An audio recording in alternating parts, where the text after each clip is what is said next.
my scribe here, my amanuensis, for anyone who can speak English.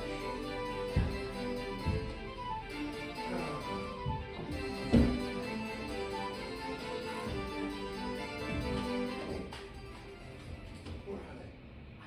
They're not here yet. Oh.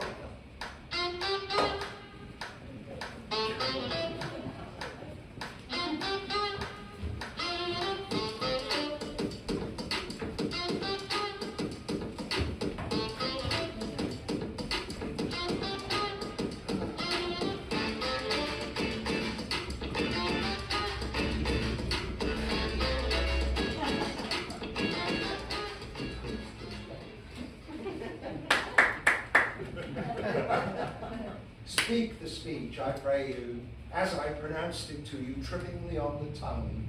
For if you mouth the words as so many of your players do, I would as lief the town crier spoke my lines. Nor do not soar the air so much with your arms, but use all gently. Oh, how it offends me to the soul to hear a periwig-pated fellow tear a passion to tatters, to very rags, to split the ears of the groundlings. Be not too tame, neither. Let your conscience be your tutor. Suit the action to the word to the action. Good. Scribe, you are to play where it is to want today in addition to your normal duties. Come on, go, make ready. Make ready.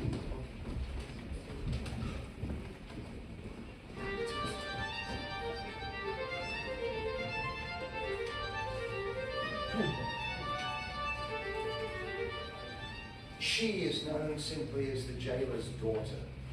In her father's prison are two noble princes, Arcite and Palamon, captured in battle. Thrilled at the sight of such noble prisoners, the jailer's daughter exclaims, "It's a holiday to look upon then."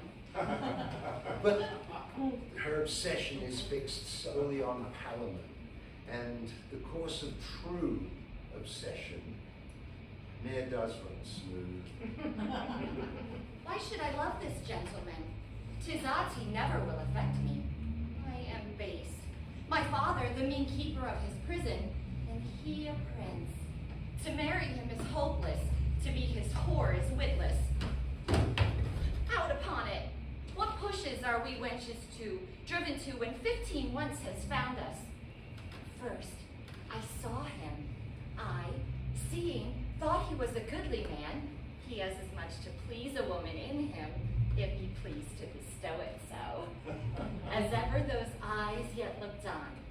Next, I pitied him, and so would any young wench o' my conscience that ever dreamed or vowed her maidenhead to a handsome young man.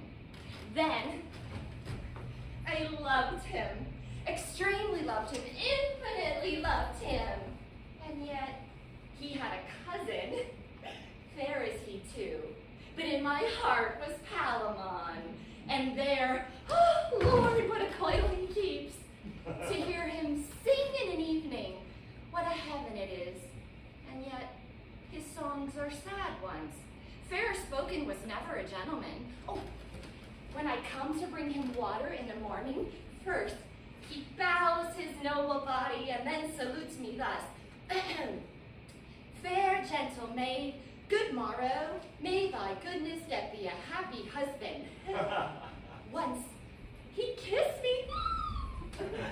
Would I loved my lips the better 10 days after. Would he would do so every day.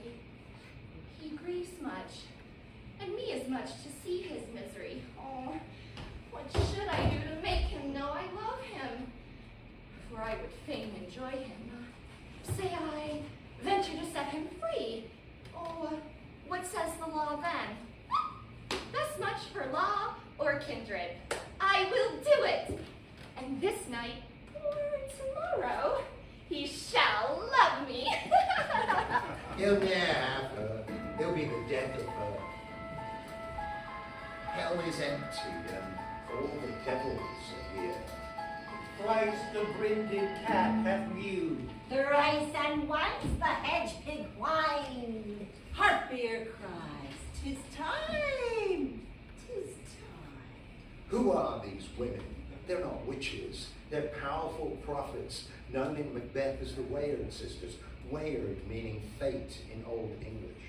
In Macbeth, their predictions are Wayard, powerful, and wayward, vague and misleading. Over the centuries, they've appeared in many guises, not always as crones.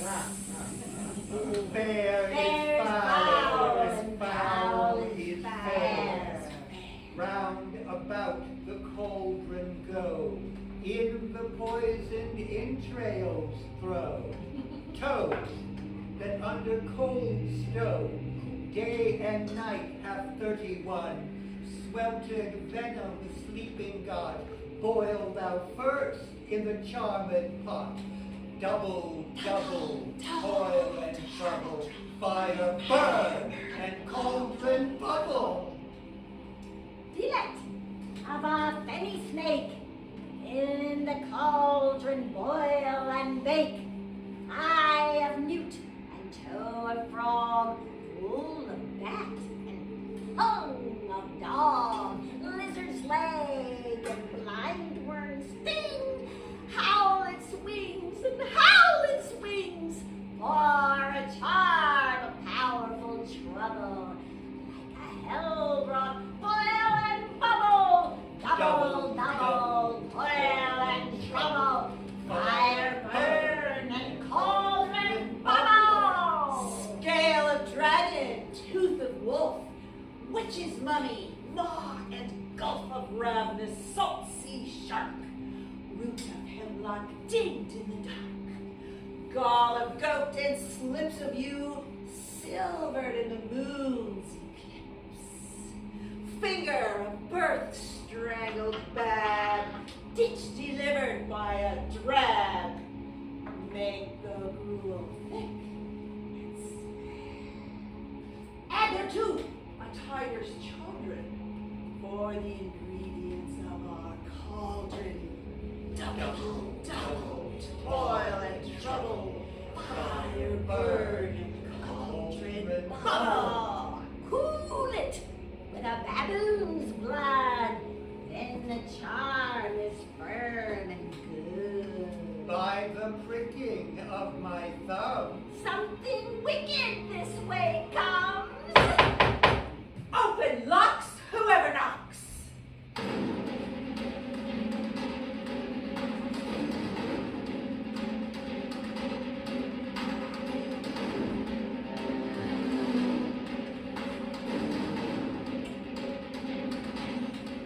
fate and supernatural aid from our potion doth seem to have thee crowned withal.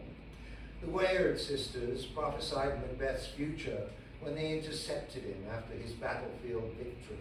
But it is up to Macbeth to fulfill the prophecy of kingship. And he does, by murdering anyone who gets in his way. To you, Wayard sisters 2 and 3, I give way. All hail Macbeth, thou shalt be king hereafter. Thou shalt assassinate King Duncan. It'll be a most bloody piece of work.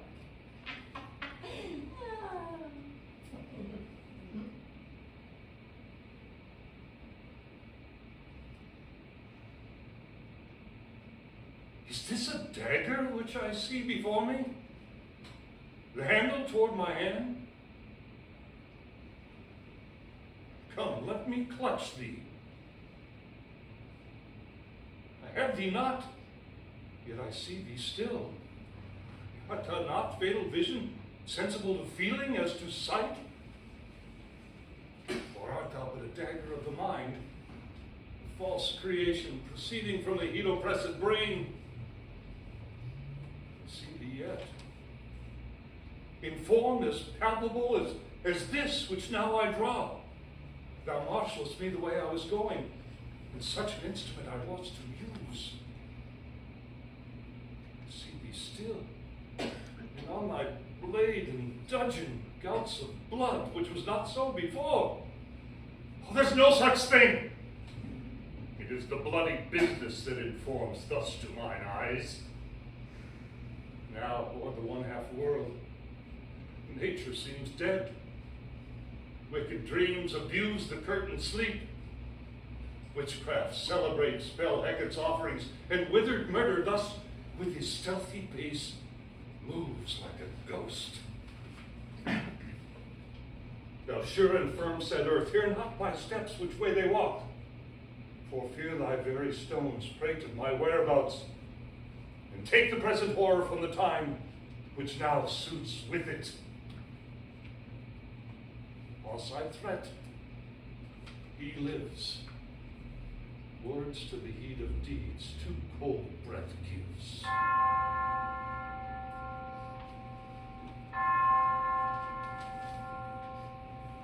I go. It is done. The bell invites me. Hear it not, Duncan, for it is a knell that summons thee to heaven or to hell. To be thus is nothing, Macbeth, but to be safely thus. You order the murder of Banquo and his son Fleance, the murder of Lady Macduff and all her children. Only Fleance escapes.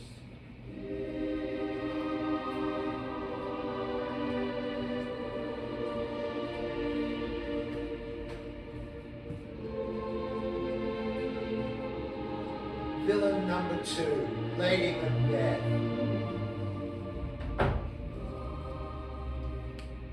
You planned the murder of King Duncan and provided the murder weapons. Macbeth had a conscience once, but you dismissed yours and goaded Macbeth until he agreed to assassinate King Duncan.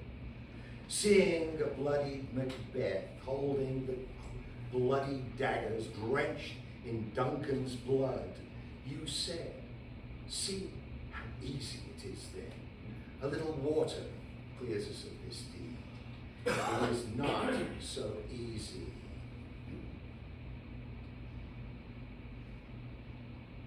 Your partnership dissolved. Macbeth continued to murder without your assistance. You are left to descend into madness and suicide, alone with your guilty conscience.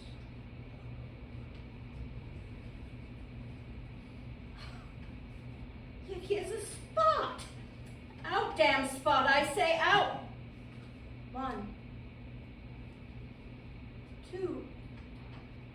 Why then, 'tis time to do it.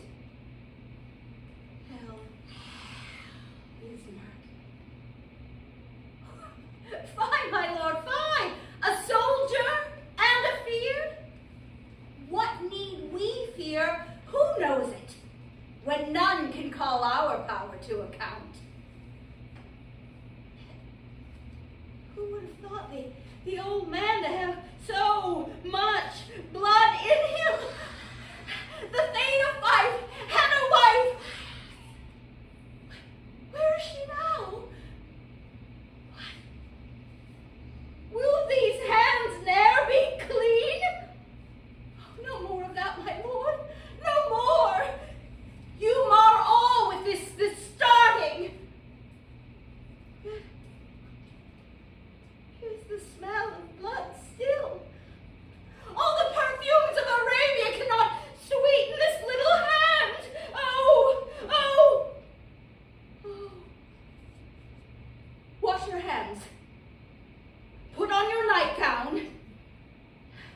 Look not so pale.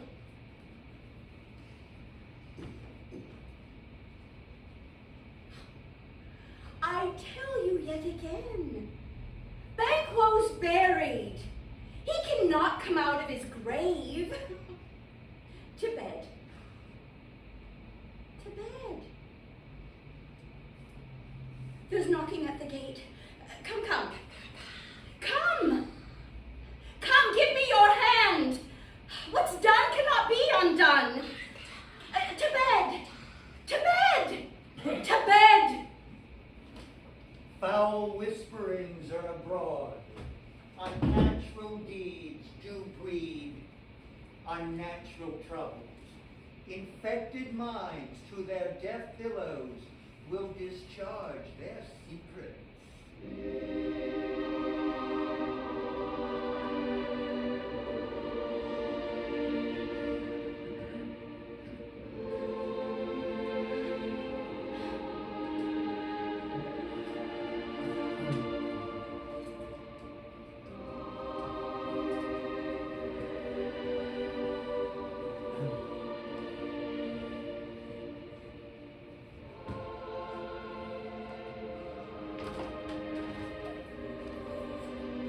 Done cannot be undone.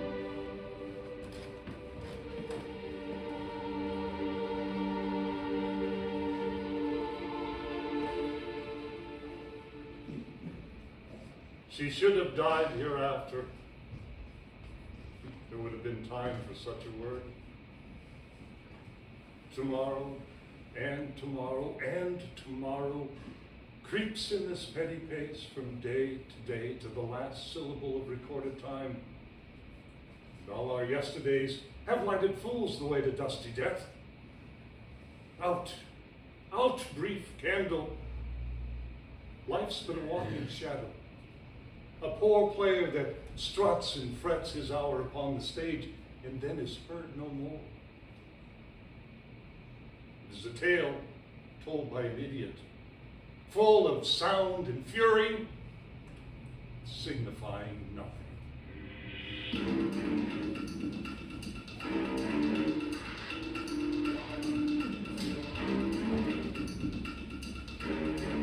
Edmund, thou art a traitor, false to thy gods, thy brother, and thy father.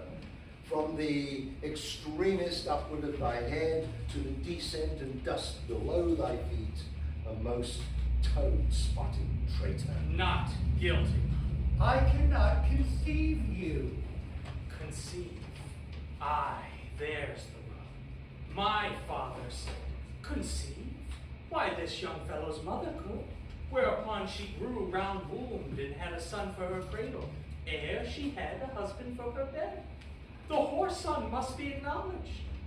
I am that whoreson of whom my father speaks so lightly. Enough, Edmund. Let us hear your revenge plot and watch your father fall victim to it. Thou nature art my goddess. To thy law my services are bound. Wherefore should I stand in the plague of custom and permit the curiosity of nations to deprive me? For that I am some 12 or 14 moonshines lag of a brother? Why, bastard, wherefore base, when my dimensions are as well compact, my mind is generous, and my shape as true as honest madam's issue? Why brand they us with base, with baseness, bastardy, base? Who, in the lusty stealth of nature, take more composition and fierce quality than doth within a dull, stale, tired bed go to the creating a whole tribe of fops got tween sleep and wake? Well then, legitimate Edgar, I must have your land. Our father's love is to the bastard Edmund. As to the legitimate, fine word, legitimate. Well, my legitimate, if this letter speed and my invention thrive, Edmund the base shall top the legitimate. I grow, I prosper. Now, gods, stand up, bastards.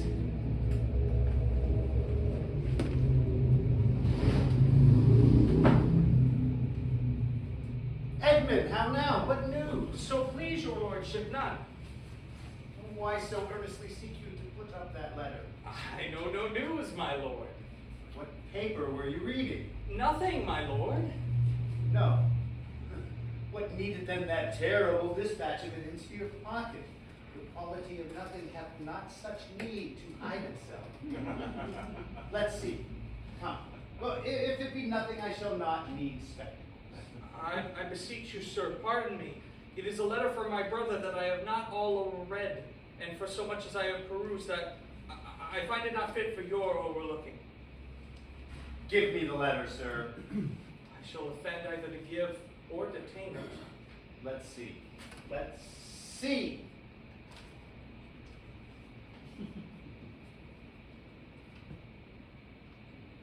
This policy and reverence of age makes the world bitter to the best of our times, keeps our fortunes from us till our boldness cannot relish them. I begin to find an idle and fond bondage in the oppression of age and tyranny, who sways not as it hath power, but as it is suffered. Come to me that of this I may speak more. If your father would sleep till I waked him, you should enjoy half his revenue forever and live the beloved of your brother Edgar. Conspiracy.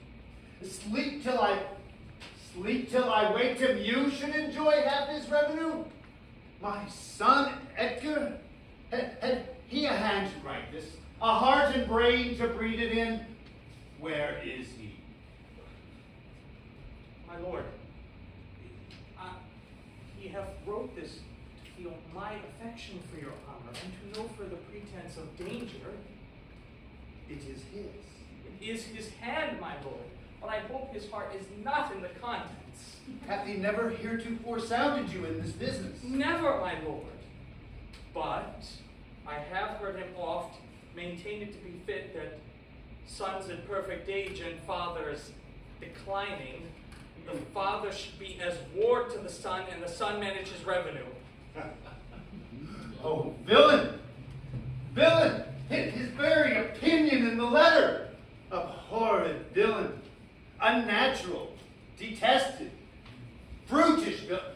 Worse than brutish! Go, Sirrah, seek him. I'll apprehend him. Abominable villain, where is he? I do not well know, my lord. I dare pawn down my life for him, that he hath wrote this to feel my affection for your honor, and to no further pretense of danger. Think you so? He cannot be such a monster. Nor is not, sure. To his father, that so tenderly and entirely loves him, heaven and earth. Edmund, seek him out, I pray you. Frame the business after your own wisdom. I will seek him, sir, presently. Convey the business as I shall find means, and acquaint you withal. These late eclipses of the sun and moon portend no good to us. Love cools.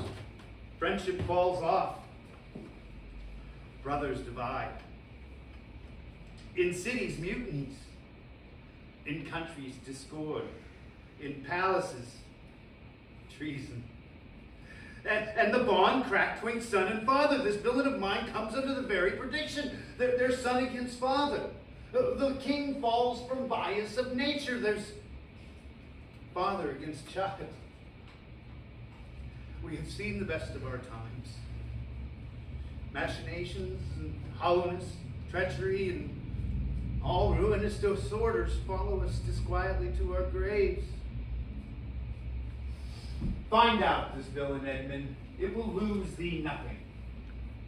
Do it carefully.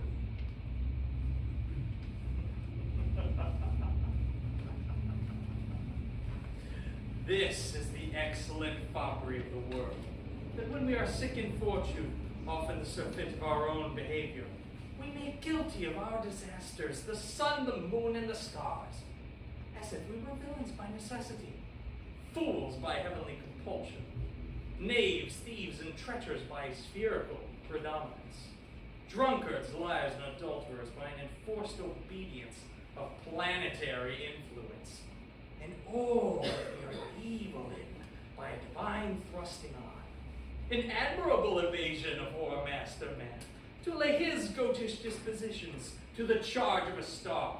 My father compounded with my mother under the dragon's tail, and my nativity was under Ursa Major, so that it follows I am rough and lecherous.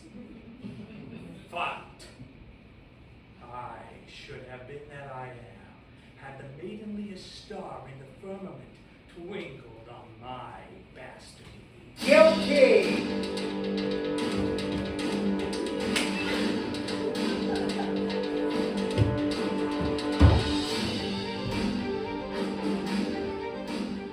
Richard, of The Rise of a Villain from Henry VI, Part 3. My Richard is far more entertaining and villainous than the Richard of history. I made him the stuff of legend, no matter it be truth or fiction. The Gloucester brothers, Richard, Edward, and George, are charged with the murder of Prince Edward, the heir to the throne. Richard, you alone and unaided murdered Prince Edward's father, King Henry VI, thus carving, no pun intended, your brother Edward's path to the throne.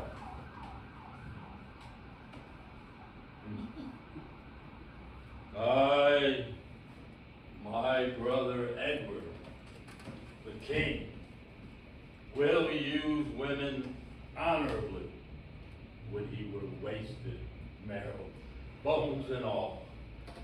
From his loins, no hopeful branch may spring to cross me from the golden time I look for. And yet, between my soul's desire and me, the lustful Edward's title buried is Clarence, Henry, his young son Edward, all the unlooked for issues of their bodies to take their rooms. There, I can place myself in cold premeditation for my purpose. Why then, I do but dream on soft. So do I wish the crown being so far off, and so I chide the means that keep me from it. So I say, I'll cut the causes off, flattering me with impossibilities. Well, oh, say there is no kingdom then for Richard. What other pleasures can the world afford? I'll make my heaven a lady's lap, and deck my body in gay ornaments, and witch sweet ladies with my words and looks. Miserable thought, and more likely than to accomplish 20 golden crowns. Why? Love forswore me in my mother's womb, and for I should not deal in her soft laws, she did corrupt frail nature with some bribe. Break my arm up like a withered shrub. Many an envy is mounted on my back. Where's this deformity to mock my body, to shape my legs of unequal size and disproportion me in every part, like to a chaos or an unlit bear wolf that carries no repression like the dam? And am I then the man to be loved? Oh, monstrous fault, to harbor such a thought, since this earth affords no joy to me, I'll make my heaven a dream upon the crown, whilst I live. I'll count this world a hell, until this misshaped trunk that bears this head be round and paled with a glorious crown. And yet, I know not how to get the crown. Oh, for many lives stand between me and home. But from this torment, I will free myself, or hew my way out with a bloody axe. Why else I smile, and I can cry content to that which grieves my heart. I can wet my cheeks with artificial tears. I can frame my face to fit all occasions. I can add colors to the chameleon to set that murderous Machiavel to school. Can I do this? Cannot get a crown? Tut. Wear it farther off. I'll pluck it down. Stay, dog!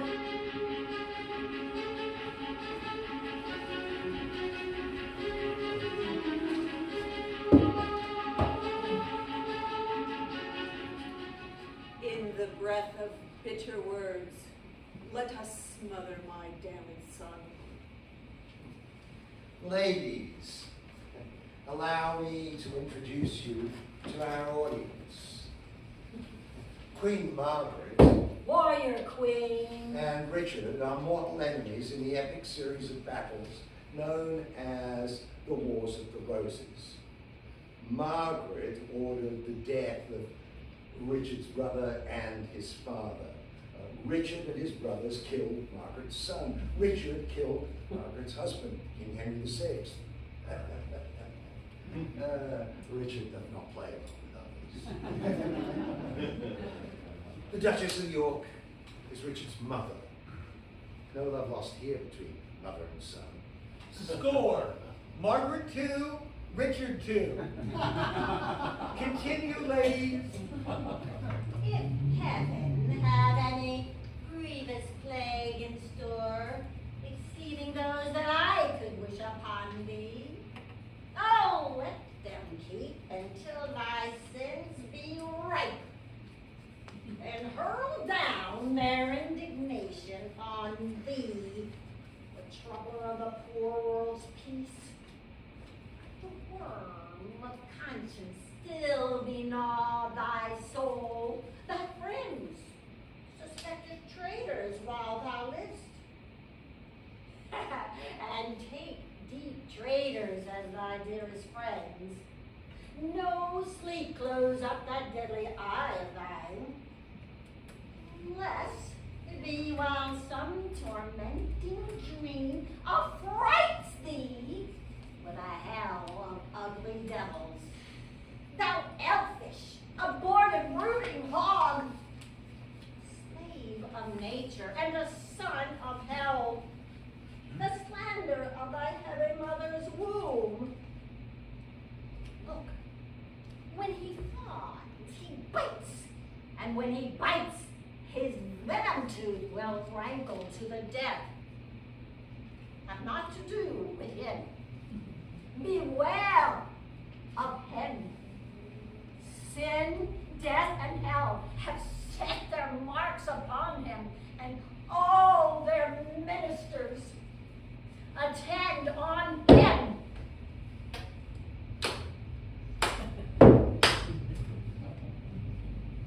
Thou camest on earth to make the earth my hell. A grievous burden was thy birth to me. Tetchy and wayward was thy infancy. Thy childhood, frightful, desperate, wild, and furious. Thy prime of manhood, daring, bold, and adventurous. Thy age confirmed, proud, subtle, sly, and bloody, more mild, and yet more harmful, kind in hatred. What comfortable hour canst thou name that ever graced me in thy company? Either thou wilt die by God's just ordinance, ere from war thou return a conqueror, or I with grief and extreme age shall perish, and never more behold thy face again. Therefore, take with thee my most grievous curse. Bloody thou art, bloody will be thy end. thy life, and doth thy death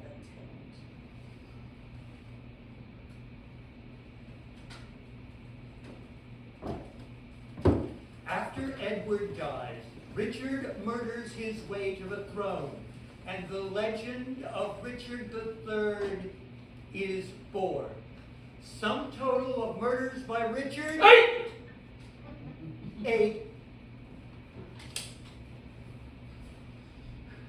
Uneasy lies the head that wears the crown. I have no brother. I am like no brother. And this word love, which graybeards call divine, be resident in men like one another, not in me. For I myself am alone.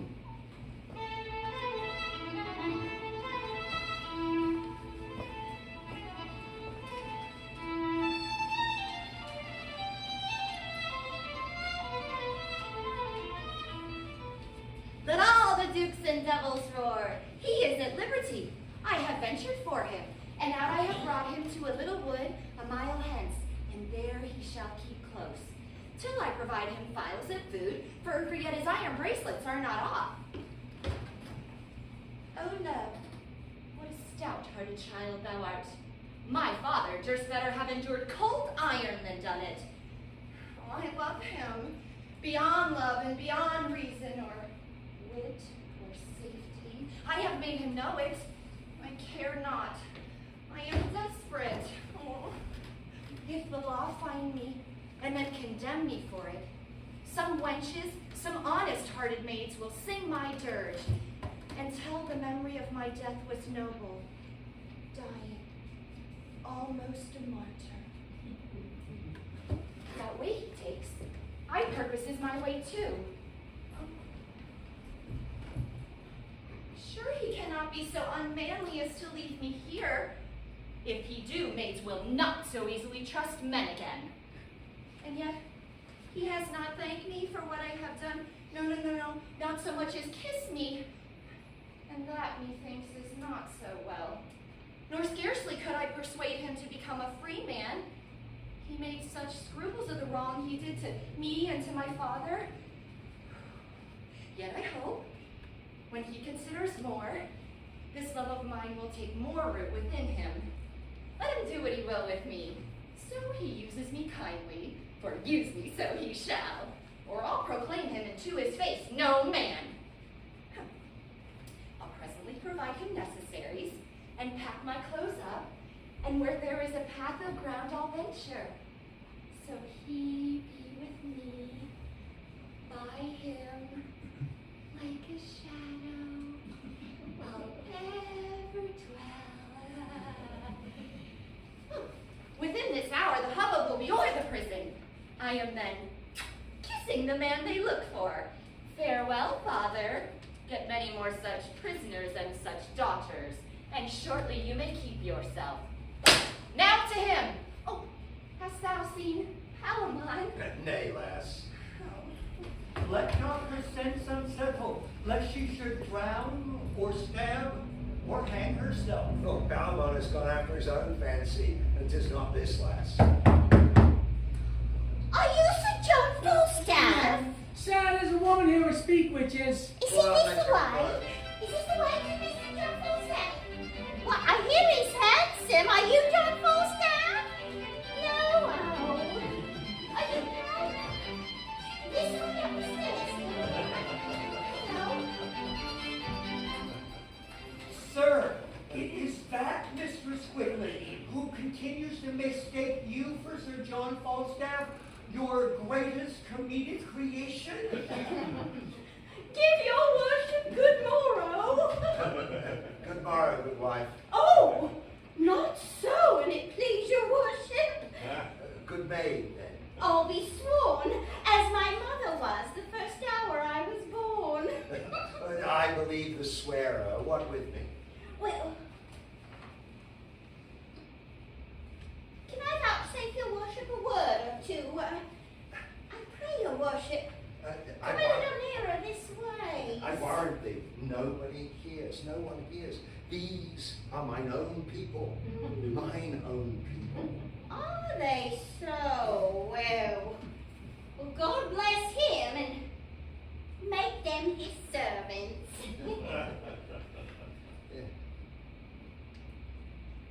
Well, Lord? Oh, Lord! Your worship's a wanton. Well, Mary, here's the short and the long of it. You have put Mistress Ford into such a canaries as 'tis wonderful. The best courtier of them all, when the court lay at Windsor, couldn't have put her into such a canary. And yet there's been gentlemen and lords and knights with their coaches. I warrant you, coach after coach, letter after letter, gift after gift, enough to make any woman lose her heart. And I warrant you, they couldn't get so much of an eye wink out of her. Well, I myself was given 20 angels this morning. But I deny all angels, as it were, in any such case, but in the way of honesty. Well, and I warrant you, she couldn't even so much as sip on a cup with the proudest of them all. And yet, there's been earls. But I warrant you, all is one with her. but what says she to me? Be brief, my good mistress. Mary!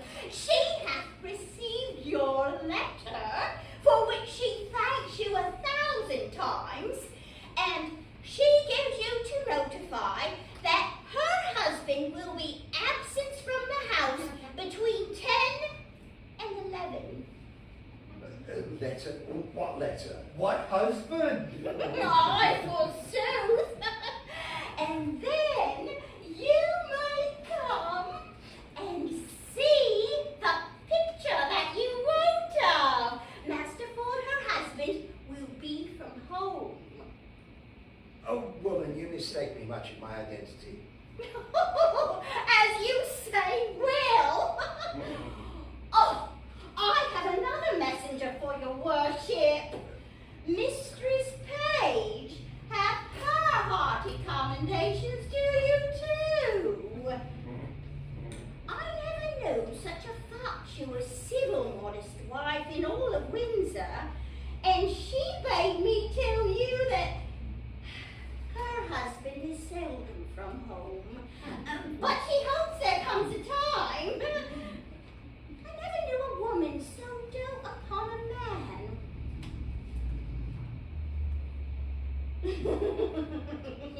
Surely you must have charms. Oh, yes, in truth. Not I assure thee. Setting aside my good parts, I have no other charms. Oh, that were a jest indeed. That were a trick indeed. Old folks, you know, have discretion and know the world. This news much distracts me. Mr. S, that punk is one of Cupid's carriers. Look where she comes. You shall perceive her behavior. She is continually in a harmless distemper. What broken piece of matter? And then Palamon loves it all. Good evening, good men. Pray, did you ever hear of one young Palamon? Oh, is it not a fine young gentleman? Oh, is he so? You have a sister? For she shall never have him tell her so. For a trick that I know, you best look to her. Where she sees him once, she's gone, she's done, and undone in an hour. All the maids of my town are in love with him, but I laugh at them and let him all alone. Is it not a wise course? There is at least 200 with child by him, There may be 4 yet. I keep close for all this. Close. As a cockle. They come from all parts of the dukedom to him. Come hither. You are a wise man. You are master of a ship. Where's your compass? Set it to the north. The north. And direct your course to the wood, where Palamon lies, longing for me. Come, wave my hearts cheerily.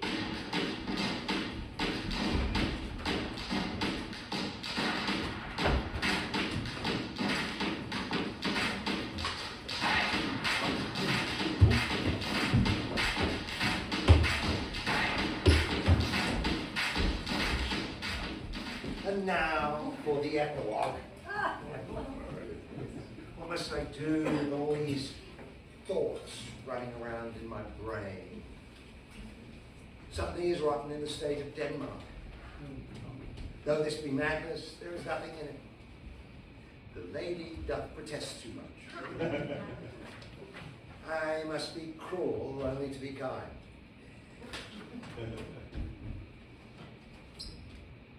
To be or not to be. To be or not to be. That is the question. Write another play. Well, for this relief, much thanks, but what is the plot? Is that Anne? Anne Hathaway. Anne Mrs. Hathaway. Shakespeare. Aye. And now for the plot.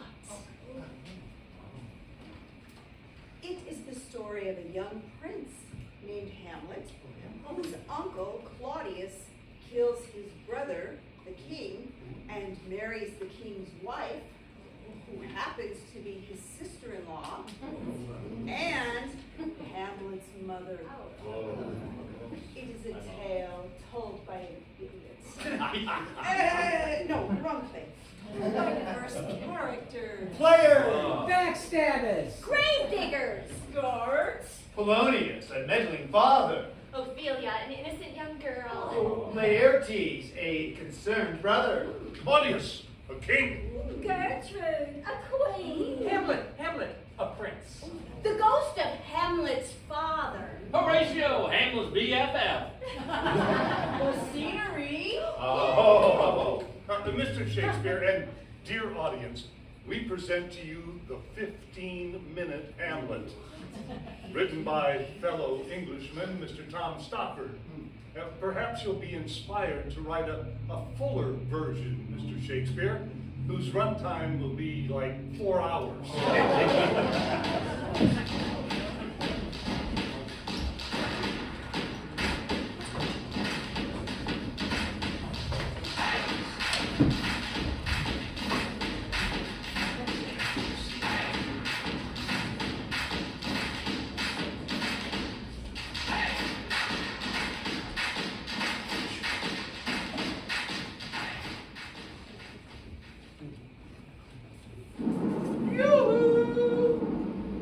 Who's there? No, it is Horatio, it is I. Long live the king. Get me to bed. Oh, for this relief, much thanks. What? Has the thing appeared again tonight? Oh, peace break thee off, look where it comes again. Look it not like the king? Oh, by heaven, I charge thee, speak. 'Tis there. 'Tis there. 'Tis gone. But look, the morn in russet mantle clad walks over the dew of yon high eastern hills. Let us impart what we have seen tonight upon young Hamlet. Ah, yes, yes.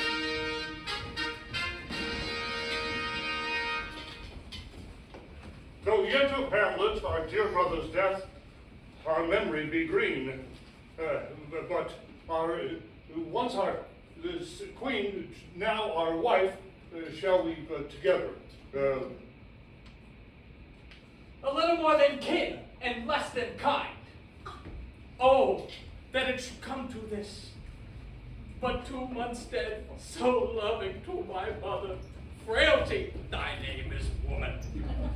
Married with mine uncle, my father's brother. The funeral baked meats did coldly furnish forth the marriage tables. My lord, my lord, my lord, I think I saw him yesternight, the king, your father.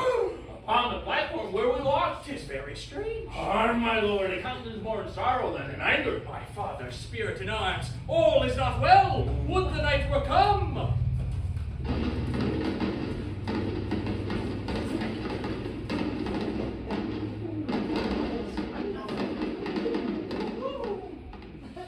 The king doth feast tonight and take his drink.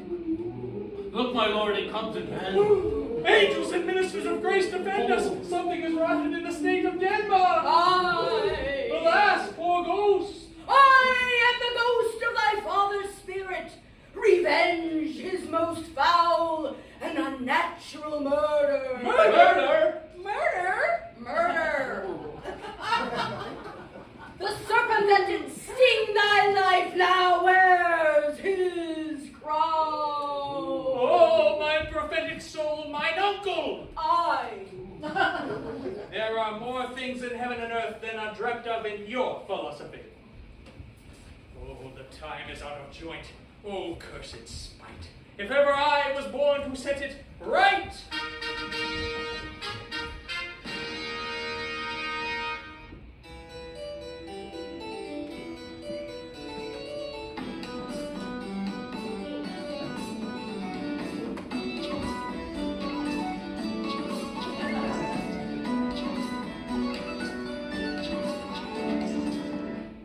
Well, how now, Ophelia? What's the matter? My lord, as I was sewing in my chamber, Hamlet with his doublet all unbraced, no hat upon his head, pale as his shirt, his knees knocking each other, and with a look so piteous, he comes before me. Mad for thy love? I have found the very cause of Hamlet's lunacy. Look, where sadly the poor wretch comes reading. What do you read, my lord? Words, words, words. Though this be madness, yet there is method in it. I am but mad north-northwest. When the wind blows southerly, I know a hawk from a handsaw. The players come hither, my lord. We'll have a play tomorrow. I'll have these players play something like the murder of my father before mine uncle, if he but belch. If he but blench, I'll know my course. The play's the thing, wherein I'll catch the conscience of the king. To be or not to be, that is the question. My lord! Get thee to a nunnery. Love, his affections do not that way tend. There's something in his soul o'er which his melancholy sits on brood. He shall with speed to England.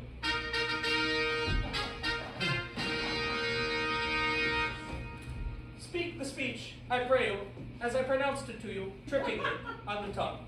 Hold, as 'twere a mirror up to nature. Madam, how likes you the play? Oh, the lady doth protest too much, methinks. He poisons him in the garden for his estate. You shall see anon how the murderer wins the love of Constable's wife. The king rises. What? Frightened with false fire? Give her the play. Give her the play. Lights, lights, lights! I'll take the ghost word for £1,000. He's going to his mother's closet. Behind the fan, I'll convey myself and hear the process.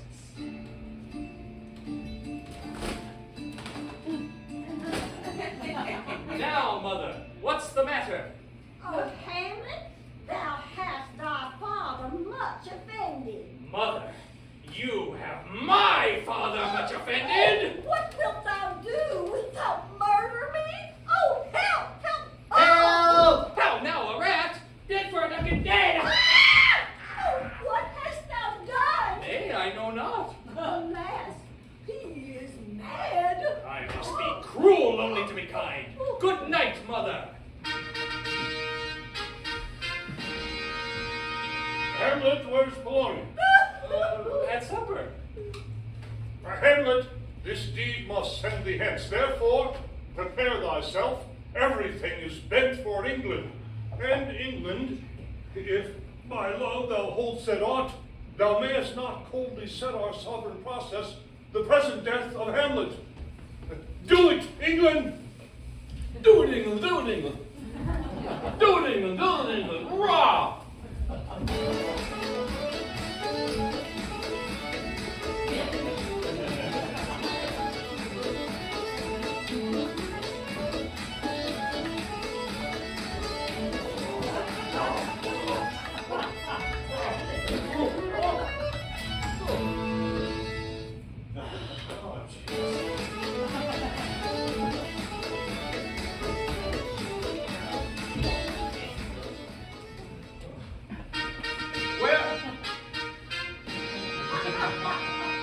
Where is my father? Dead? They bore him bare faced on the bier. Hey nonny, and on his face ran many a tear. Blub, blub, blub, blub. I'm drowning.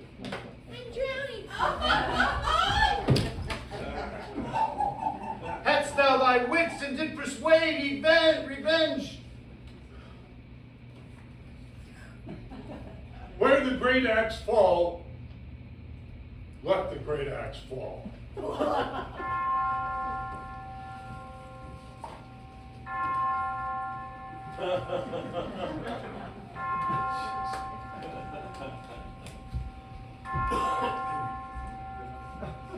Ere we were 2 days old at sea, a pirate, a very warlike appointment, gave chase. I alone became their prisoner. They have dealt with me like thieves of mercy. What is he that builds stronger than the mason, the shipwright, or the carpenter? A grave maker. The houses he built shall last till doomsday.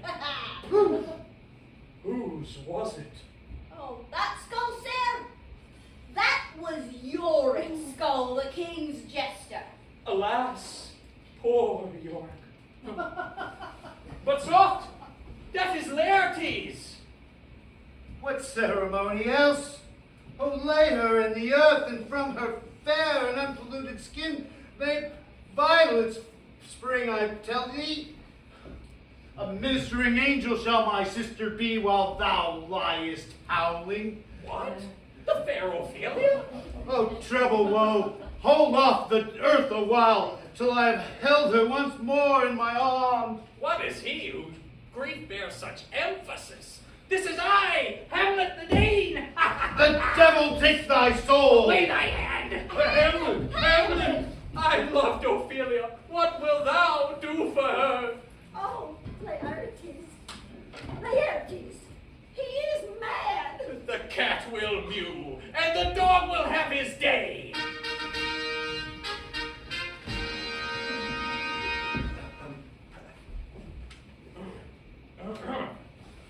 There's a divinity that shapes our ends. Rough hew them how we will. But 'tis no matter. We defy augury.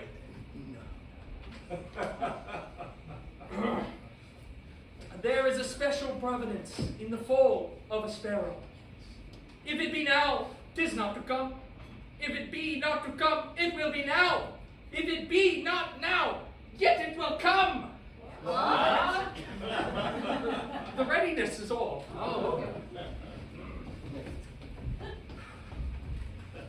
Come on, sir. Come, my lord.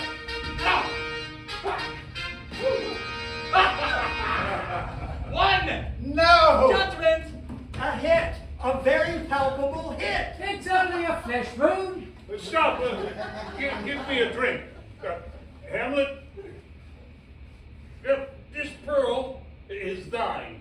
Here's to your health. Give him the cup. The queen carouses to thy fortune, Hamlet. Gertrude, do not drink! Oh, I will, my lord. My lord, I'll hit him now!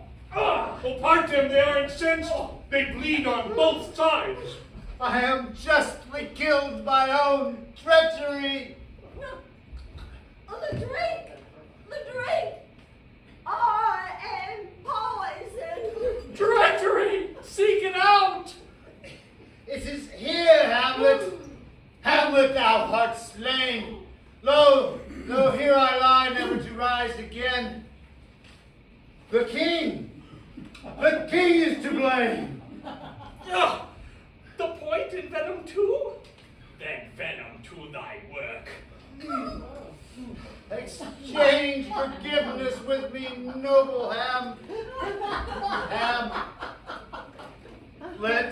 I follow thee. The rest is silence. Good night, sweet prince. May Good night, sweet prince. May flights of angels sing thee to thy rest. Go bid the soldiers shoot.